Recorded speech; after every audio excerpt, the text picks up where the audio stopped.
आहेत. काल ते असे बोलले की आमचं दैवत आहे ना, आमच्या दैवताबद्दल अशा पद्धतीने अपमान आम्ही सहन करणार नाही.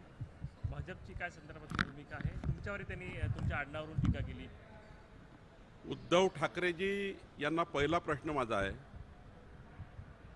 ते जेव्हा मुख्यमंत्री होते तेव्हा 50 वेळा काँग्रेस पार्टीने स्वातंत्र्यवीर सावरकरांच्या बद्दलच्या टीका केल्या, अपमान केला. सत्तेमध्ये उद्धवजी राहिले मुख्यमंत्रीपद टिकवण्याकरता.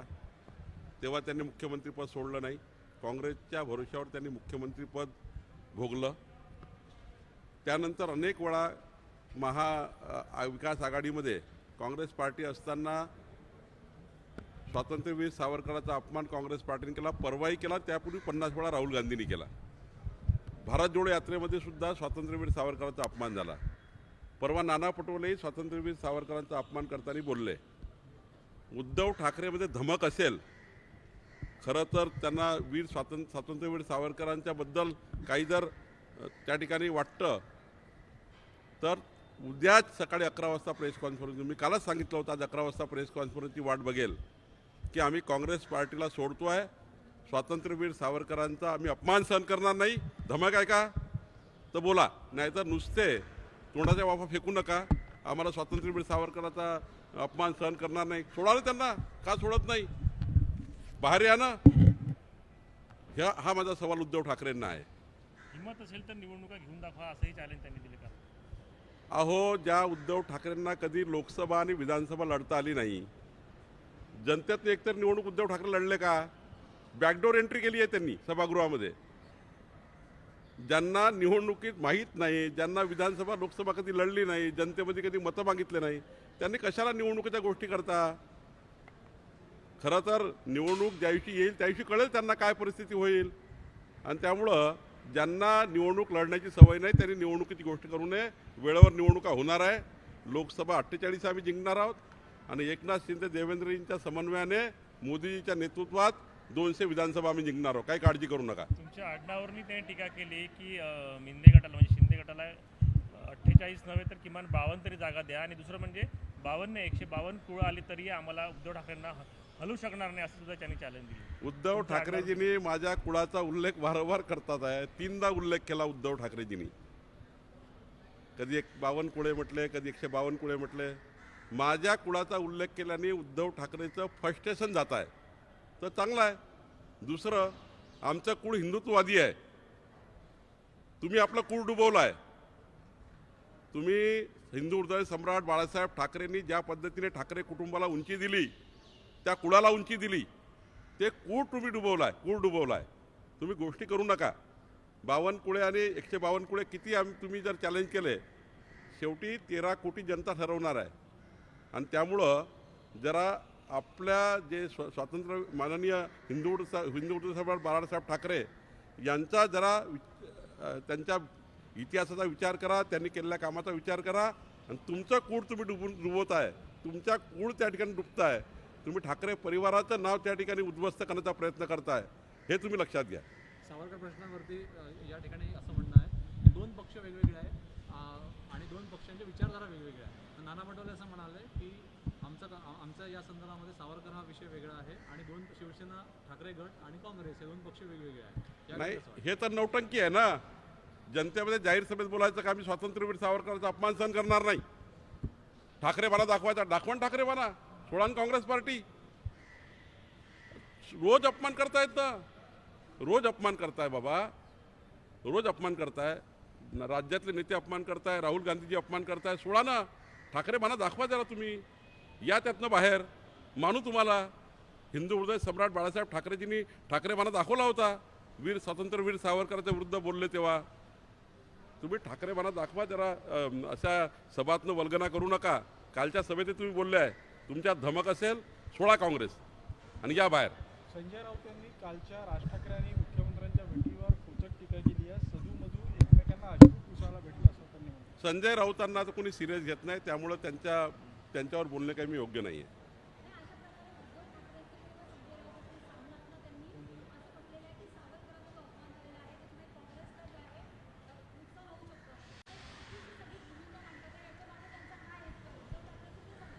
नौटंकी करतात आहे. चोराला चोर करा, शावाला हुशार राहा. म्हणजे चोराला चोरी करायला लावतात, शावाला हुशार राहा लावतात. पण तुझ्याकडे चोरी होणार आहे आणि चोराला म्हणतात चोरी कर. अरे बाबा, तुम्ही ठरवा नाही काहीतरी. स्वातंत्र्यवीर सावरकरांचा अपमान करणारे तुम्हाला चालत नाही आहे. त्यांच्या भरोशावर तुम्ही 2.5 वर्ष खुर्चीवर होते. तुम्ही तेव्हाही सोडलं नाही. सभागृहात अपमान केला आहे, सभागृहाच्या बाहेर अपमान केला. तुम्ही खुर्ची टिकवण्याकरता, मुलाचं मंत्रिपद टिकवण्याकरता तुम्ही त्यांना त्यांच्या मांडीवर जाऊन बसले आहे. आणि तुमच्यात हिंमत असेल सोडा ना, काँग्रेस पार्टी सोडा. आम्ही पूर्ण महाराष्ट्र, मी तुमचं अभिनंदन करेल. मी उद्धव ठाकरेचं अभिनंदन करेल, जाहीर अभिनंदन करेल की स्वातंत्र्यवीर सावरकरांच्या विषयावर उद्धव ठाकरे यांनी काँग्रेसला त्या ठिकाणी बाजूला केलं. मी जाहीरपणे उद्धव ठाकरेचं अभिनंदन करेल. नाही, भाजपचा संबंधच येत नाही आहे.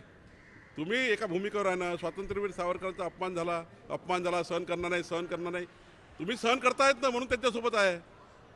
तुम्ही रोज सहन करताय. तुम्ही हिंदुत्व सोडलं आहे, तुम्ही स्वातंत्र्यवीर सावरकरांचे विचार सोडले आहे, म्हणून तुम्ही त्या ठिकाणी त्यांच्यासोबत आहात. तुम्ही जर धमक असेल तर निघा बाहेर. मी तुमचं अभिनंदन करेन. संजय राऊत म्हणतात आहे की भाजप डरपोक आहे आणि समोरासमोर येऊन लढा. तो फुसकी फटाका आहे संजय राऊत, त्यामुळे त्याच्याबद्दल काही मी बोलणार नाही. संजय राऊत यांनी असंही म्हटलं की राहुल गांधी यांची भेट घेऊन त्यांना या सगळ्या बाबतीत आम्ही आमची भूमिका मांडून समजावून सांगू. काय समजून सांगायचं आहे? तुमची भूमिका क्लिअर आहे ना. स्वातंत्र्यवीर सावरकरांचा अपमान तुम्हाला मान्य नाही ना, करा ना, घ्या ना प्रेस कॉन्फरन्स, सोडा ना त्यांना. कशाला समजावू, कशाला काही करू? 50 वेळा अपमान केला, आता पण समजावलं नाही. 2.5 वर्षात 50 वेळा अपमान केला. 2.5 वर्षात काही राहुल गांधीची तुमची भेट झाली नाही? 2.5 वर्षात संजय राऊत राहुल गांधीला भेटले नाही आहे का? रोज मांडी लावून बसताना रोज समजवत नाही का तुम्ही त्यांना? आता खोटारडेपणा पुन्हा. आम्ही त्याच्याकडे जाऊ, त्यांना समजावू, त्याच्याशी बसू. अरे किती दिवस महाराष्ट्र तुमचा ऐकणार आहे? कुणी ऐकणार नाही आहे. संभाजी महाराजांनी जाहीर केलाय, पक्ष काढलाय त्यांनी, छत्रपती संभाजी महाराजांनी जो पक्ष काढलाय त्यावर तुमची प्रतिक्रिया काय? भाजप त्यांना माझ्या शुभेच्छा आहेत. तिन्ही पक्ष एकत्रित येऊन आंदोलन करणार आहेत राहुल गांधी यांची खासदारकी रद्द केल्याच्या विरोधामध्ये.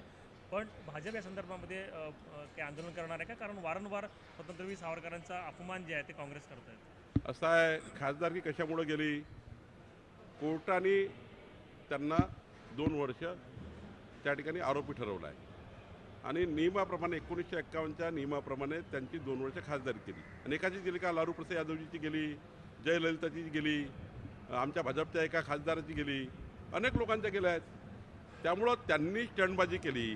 त्यांनी कोर्टामध्ये येऊन जर माफी मागितली असती. काय झालं की काही मोदीजींनी केस टाकली होती का कोर्टामध्ये? मोदी समूह आणि एक ओबीसी या विषयाच्या आधारावर केस झाली. ओबीसी समाजाला, मोदी या समूहाला त्या ठिकाणी मोठी मान्यता आहे गुजरातमध्ये. आणि त्या समूहाला तुम्ही त्या ठिकाणी ज्या पद्धतीने सरेआम पब्लिक समोर लाईव्ह मीडियामध्ये अपमानित केलं, म्हणून तुम्हाला सजा आली. आता तुम्ही त्याच्यानंतर तुमची स्टंटबाजी म्हणजे तुमची खासदारकी गेली. आता आंदोलन करून काय फायदा आहे? खोटी सहानुभूती मिळवण्याचा प्रयत्न आहे. काही सहानुभूती मिळत नाही आणि किती आंदोलन केले तरी काही होणार नाही. पण ओबीसी समाज राहुल गांधीला माफ करणार नाही, काँग्रेस पार्टीला माफ करणार नाही, राहुल गांधीला महाराष्ट्रात फिरू देणार नाही. तुम्ही ओबीसीची माफी मागावी अशी तुम्ही मागणी केली होती. दुसरीकडे विजय वडेट्टीवार यांनी म्हटलेलं आहे की नीरव मोदी असेल किंवा ललित मोदी असतील यांनी सर्वसामान्यांचे पैसे जे आहेत ते बुडवलेले आहेत. त्यामुळे त्यांच्याबद्दल बोललं तर अपमान कसा होतो? ही केस नीरव मोदी, ललित मोदी, माननीय नरेंद्रभाई मोदीवर नव्हती. तुम्ही समजून घ्या. ही केस मोदी समुदायाबद्दल बोललं गेलं होतं. आणि मोदी समुदाय मोठ्या प्रमाणात ओबीसीमध्ये पिछडा जातीमध्ये येतो आणि केस दुसऱ्याने केली. मोदी समूहामधील एका व्यक्तीने केली आहे, मोदीजींनी नाही केली आहे ही केस. आणि त्यामुळं मोदीजीच्या एका समूहाने केस केली आणि त्यांनी सांगितलं की मोदी समूहाला तुम्ही नीरवबद्दल बोला ना, काय बोलायचं तुम्ही बोला ना, त्याच्याबद्दल काय बोलायचं, ललितबद्दल. पण तुम्ही डायरेक्ट मोदी समूहाबद्दल त्या ठिकाणी विधान केलं, म्हणून कोर्टाने तुम्हाला दोषी ठरवलं आहे. तुम्ही दोषी आहात आणि म्हणून तुम्हाला त्या ठिकाणी ओबीसीचा अपमान केला आहे. म्हणून महाराष्ट्रात तुम्हाला मात्र फिरू देणार नाही आम्ही. हिंदी में उद्धव ठाकरे ने कल किस तरह से कहा सावरकर के बारे में कांग्रेस ने अपनी बातें जो है वो पीछे लेनी चाहिए, सावरकर के बारे में फिर भी अनाप शनाप बातें जो है वो सुनी नहीं जाएगी. इस बारे में उद्धव ठाकरे का संजय राउत ने भी कहा. उद्धव ठाकरे, संजय राउत जी नौटंकी कर रहे हैं. जब उद्धव ठाकरे महाविकास आघाड़ी में गए भारतीय जनता पार्टी को छोड़कर, तब उद्धव ठाकरे जी जब सीएम बने उसके बाद राहुल गांधी जी ने बार बार सरेआम स्वातंत्र्यवीर सावरकर जी का अपमान किया. महाराष्ट्र में भी किया, भारत जोड़ो यात्रा में, दिल्ली में भी किया, सब तरफ किया। और जब वो अपमान कर रहे थे, बार बार आलोचना कर रहे थे, तब उद्धव ठाकरे कुछ नहीं बोल रहे थे, क्योंकि उनका चीफ मिनिस्टर, उनका बेटा मिनिस्टर, ये उनको चाहिए था, तब उन्होंने छोड़ा नहीं। अब जब वो सत्ता से गए तब जाके रास्ते पे आके बोल रहे हैं कि हम ये सहन नहीं करेंगे स्वतंत्रवीर सावरकर जी का अपमान। हिंदू हृदय सम्राट बाला साहेब ठाकरे जी ने समय जब स्वतंत्रवीर सावरकर का अपमान हो रहा था, तो हिंदू हृदय सम्राट बाला साहेब ठाकरे जी ने सीधी भूमिका ली थी कांग्रेस के बारे में। और मेरा कहना उद्धव ठाकरे जी को ऐसा है, अगर आप में धमक है, आप में धमक है, कल 11 बजे आप कांग्रेस पार्टी के साथ बाजू हो जाइए। ये नौटंकी मत करिए, हम उनको समझाएंगे। क्या 2.5 साल में आपकी कोई बात नहीं हुई राहुल गांधी से? आपकी तो रोज चर्चा होती है ना, उनके पास ही जाके बैठे ना आप। तो अगर आप में धमक है, कल 11 बजे आप कांग्रेस पार्टी छोड़िए जो स्वतंत्रवीर सावरकर का अपमान करती है। मैं आपको खुले रूप से आपका अभिनंदन करूंगा, भारतीय जनता पार्टी का अध्यक्ष करके आपका अभिनंदन करूंगा, खुले रूप से करूंगा। आंदोलन जो शुरू है, आंदोलन शुरू रहेगा जिस तरह से आंदोलन जारी था राहुल गांधी के खिलाफ ओबीसी के मुद्दे पर। देखिए, राहुल गांधी जी का जो मुद्दा है, ये कोर्ट ने उनको सजा दी है, और कोर्ट में कोई मोदी जी नहीं गए, नरेंद्र मोदी जी कोर्ट में गए क्या? जो वडेट्टीवार कहते हैं, नीरव मोदी, ललित मोदी, इनके नाम लेकर क्या बोलना है बोलिए ना। आपने जो सभा में राहुल गांधी जी ने मोदी समुदाय जो पिछड़ा जाति में आता है और बड़ा समाज है गुजरात में, उसके ऊपर टिकना की, ओबीसी समाज पर टीका की है। अब ओबीसी समाज पर जब टीका की, तब कोर्ट ने आपको सजा दी, और नियम से आपको, घटनात्मक नियम से आपको निलंबित होना पड़ा। अब इसमें हमारी क्या गलती है? हमारी गलती है क्या? तुम कुछ भी बोलेंगे, मोदी समूह को गाली देंगे, ओबीसी समाज को गाली देंगे। महाराष्ट्र में राहुल गांधी को हम ओबीसी समाज घूमने नहीं देगा।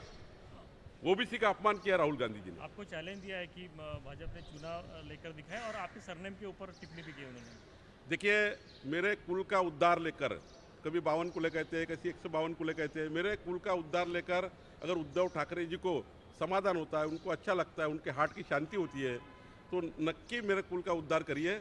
लेकिन मैं आपको, जो चुनाव की बात रही, मेरे कुल की बात रही, मैं आपको दावे के साथ और चैलेंज करता हूँ, उद्धव जी कभी आप चुनाव लड़े, कभी कोई विधानसभा लड़े? चुनाव की बात आप करते हैं, आपको शोभा आता है बात करना? आप कभी चुनाव लड़े नहीं, लोकसभा लड़े नहीं, विधानसभा लड़े नहीं, आप बैकडोर एंट्री करके हाउस में आए हैं। कभी चुनाव लड़के दिखाइए ना, कभी चुनाव लड़के दिखाइए, बाद में चुनाव की बात करिए। चुनाव समय पे होंगे, हमारे मोदी जी के नेतृत्व में हम महाराष्ट्र में 48 सीट जीतेंगे। एकनाथ शिंदे जी, देवेंद्र फडणवीस जी के समन्वय से हम काम करेंगे, और महाराष्ट्र में 288 से 200 एमएलए हम जीतेंगे। दोनों के साथ एकनाथ जी, देवेंद्र जी ठहराएंगे। मैं दावे के साथ कहता हूँ, उद्धव जी आप जरा चुनाव लड़िए, तब हम देखेंगे कि चुनाव की क्या बात होती है। आपको चुनाव के बारे में बोलने का अधिकार नहीं है।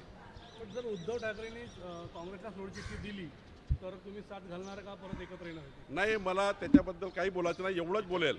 उद्धव ठाकरेजींनी जर उद्या काँग्रेसला बाजूला केलं तर मी त्यांचं जाहीर अभिनंदन करेन। काल गडकरी साहेब म्हणाले की ज्यांना मला मंत्रीचं सुट्टीत द्या, मी माझं काम करत असतो, मी कोणाला लोणी लावणार नाही, माननीय नितीनजी नेहमी असे म्हणतात, आजच म्हणत नाही, की जेव्हा एखादा व्यक्ती काम करतो तो जात धर्म पंथाच्या आधारावर मोठा होत नाही। नितीनजीनं असं म्हटलं, शेवटी आम्ही तुमच्याकडे जेव्हा मत मागायला येतो, मताचं कर्ज मागायला येतो, तेव्हा आम्ही आमचं काम पाहून तुम्ही मतदान करा। शेवटी मतदाराचा अधिकार असतो। नितीनजीचा बोलण्याचं तात्पर्य असं असतं की मतदार हे निर्णय घेत असतात।